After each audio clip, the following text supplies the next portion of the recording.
you're like, how do I follow something like that? That would be hard for anybody, but then, Mm-hmm. you've still got that stigma to kick off. Oh, yeah. Now, in particularly, actually, I'm glad you brought that up, AAW, just over the weekend, I had a match with Scarlett Bordeaux at AAW.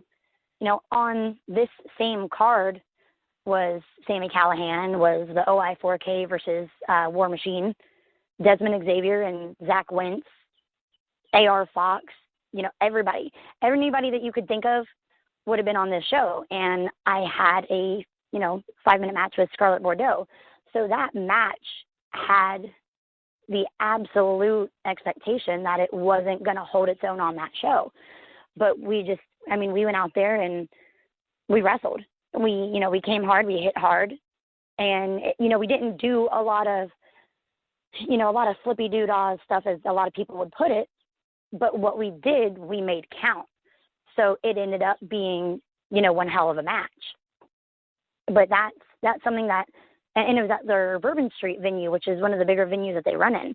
So that was, definitely something where I went into that match being nervous, being anxious, being nervous, having the butterflies in my stomach, not knowing, if it was going to be good enough, if the crowd was going to shit on it, or if they were going to love it. So that's something that, especially this last Saturday, I felt intensely. There are other places where, I know that I can make the crowd feel however I want them to feel. There are other crowds that I know I can make them react the way that I want them to, depending on just what I say to them or the faces that I make at them, the way that I look at them. But with Chicago, you never know. So there are some times when the pressure is definitely on, and then there are some times when I just go out there and I think to myself, I got this. No matter who else is on the show with me, I'm the baddest bitch in the room and I know it. I got this. You know what I mean? Oh, yeah. Yeah, and that's just one of those that, I would think the pressure would go up. Because AAW, they call it I don't know if people call it this, but this is my opinion. I feel like AAW is the PWG of the Midwest. And they prove that all the time. And to be on a card like that, you talk about intense pressure, I would be having a stroke out there. You know what I mean? Oh, yeah. It was definitely something. I was scared shitless when I heard the match announced, that I saw that it was the Bourbon Street venue especially. I was just not freaking out, mind you, but, I was definitely feeling it even then. And then getting in the car, having that whole car ride to Chicago with the boys, because, they are the guys that I live with. These people, I am constantly surrounded by people who are always being put at the top of the card. So that especially, looking at them and thinking, okay, well, my roommates are doing this and this, and I'm doing this. I should probably step my game up. So that pressure is always on to an extent, just because of the people that I'm around. I don't mean this to sound cocky, but I am around excellence all the time. The people here in Dayton, they are phenomenal at what they do. It doesn't matter who you are, they are phenomenal. To be around them, the pressure is always on extent, Absolutely. Yeah, definitely. So you just have to, draw from that experience and that wisdom there. So totally understand that. So we've talked about some big promotions, and I think maybe the first time I saw Samantha Heights was at a girl fight show. I could be wrong. And I know you've worked a few, and I guess it really boils down to the promotion that's putting it on. Talk a little bit about Girl Fight. It's one of those that, that Pondo and Crazy Mary were heavily involved with at the beginning, and then I don't know really what happened with it since then. They ran a show not too long ago, somewhere in random place in Kentucky, but, is it a place that you're open to going back to if it's a promotion that, you like and respect? Absolutely. With Girl Fight in particular, I've never had a bad experience on one of those shows. I feel like no matter who I'm wrestling, in that locker room, I can go out there and have a good match with any of them. No matter who it is, whether it's Aja Pereira doing her superhero thing or, Mickey Knuckles being a monster. I feel like I can go out there and have a good match with any of them. And it's one of those places that might not get the most recognition in the world, but that is one of my favorite places to work. just because of that. There's not a lot of pressure. Obviously you don't want to go out there and just shit the bed. You don't want to go out there and not care about your match. But it's one of those places where you can go out there and you can have fun doing what you love and still make it a great match without worrying about, oh, am I going to slip on the ropes doing this? Am I going to screw this up? Because if you do, you get over it and I'm sorry, I almost cussed again. You just, You're okay. you just get over it, you get past it, and you do your thing. So that's definitely a locker room that I love to be in personally. So in a place like that, or even Rockstar Pro, and again, I don't want to talk like Rockstar Pros, a smaller promotion, but because they get so many big names, but maybe it's not known nationwide. But the point is, what I'm trying to make is that at promotions like that, is that where you kind of try new things and try some stuff that you probably wouldn't try at an AAW or a Shimmer? Absolutely, because with shows like that, like I was saying, if something doesn't come off the way that you want it, there aren't going to be thousands of eyes on you. There might be, a couple hundred of eyes on you. There might be, people that see you and will remember that and will bring it up the next time something happens. But, it's not going to be something that everyone is looking at and watching you fail at something. So those are the places that, you want to say, oh, I've never done this before. I think I'm going to do it right now. And then you do it. If you do it successfully, cool. That builds up your confidence so that you can do it at places like the AAWs and the Shimmers. And if it doesn't come off as well, you figure out what you did wrong, and then the next day you're at practice, you say, all right, this is what I did, this is what happened, here's what needs to happen, this is how we fix it. And then you fix it. Yeah, that makes sense to me. Okay, well, I'll tell you what, you just did 45 minutes like it was nothing, and you were awesome. But I do want to do a little word or name association with you, just throw out some names and give your thoughts. Do you mind? Absolutely. Now, thoughts, do you want, wordy thoughts, or do you want, one-word answers? No, you can give wordy thoughts. I like wordy thoughts. That's fine with me, because I'll probably they're confused if you give a one-word answer. So I'm not fair enough. To figure out the one word. So, okay, Joey Ryan. We'll go with him to start off with, since you've gotten to work with him at Rockstar. Joey Ryan is just a bundle of fun to work with. I got to share the Rockstar locker room with him a few times. You never thought I would get the opportunity to work him. When I did, I was just super excited about that match.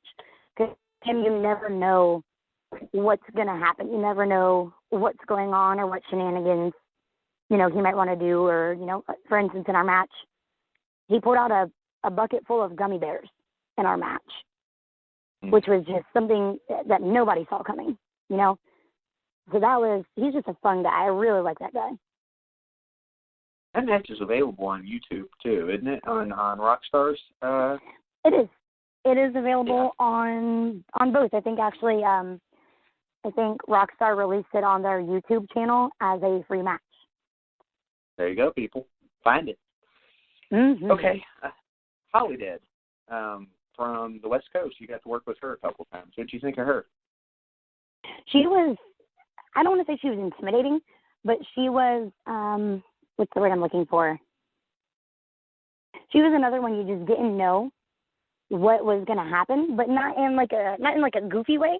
There are some people who are just funny, and you never know what they're going to do to get a laugh. With her, it was more like you didn't know what was going to happen with her being. I don't want to use the word intimidating, because she's not like an overly scary person. She's not like a huge monster, but she's definitely got kind of the crazy feel to her. She might not be all there, persona. Yeah, exactly. Persona. She's like a Papa Shango or somebody like that. Exactly. So you never know what she's gonna do next in a crazy manner. Yeah, and it's funny because she teams with Thunder Rosa, and they seem so different, but together they're exactly the same. They're crazy as all hell, so it all works out for them both. Oh yeah, I love watching them. So here's one that you're more familiar with, and one that you've known for years, but I wanted to get your thoughts anyway, because I think the name flew out at some point, but we really didn't talk about her. But Nevaeh.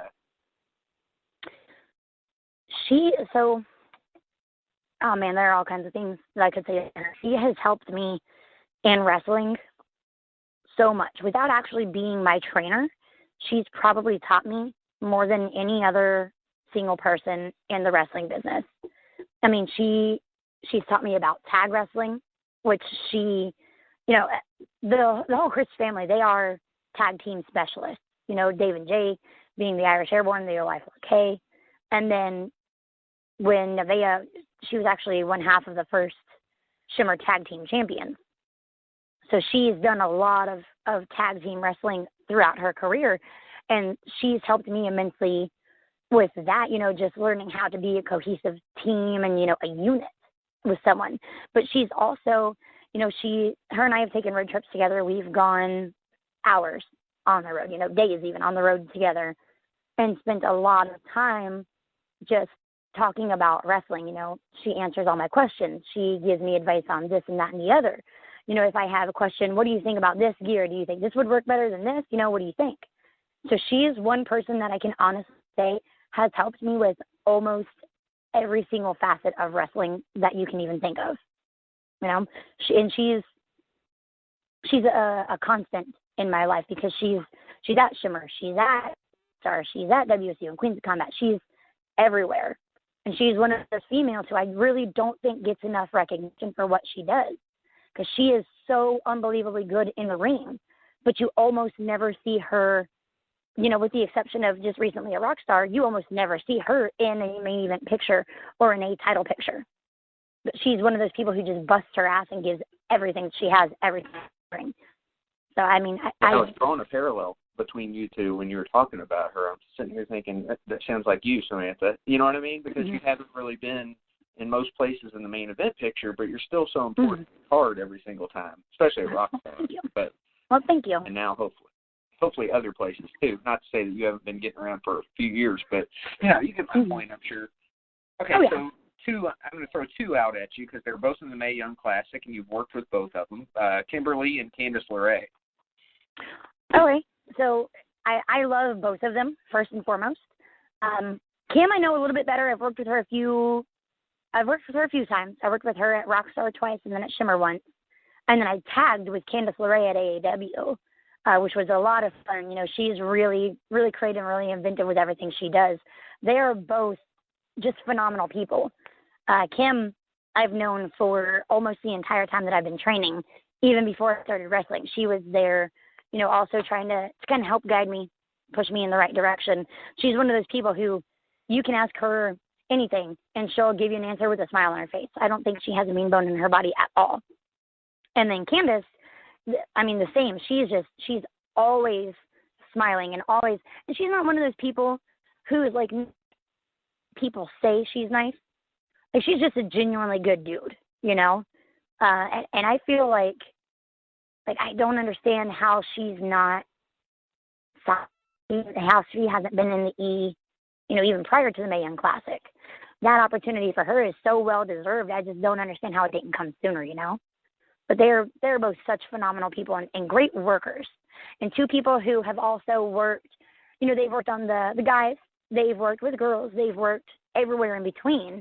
And they're two people who have really kind of helped pave the way for that being an acceptable option for wrestling, you know? You know what I mean?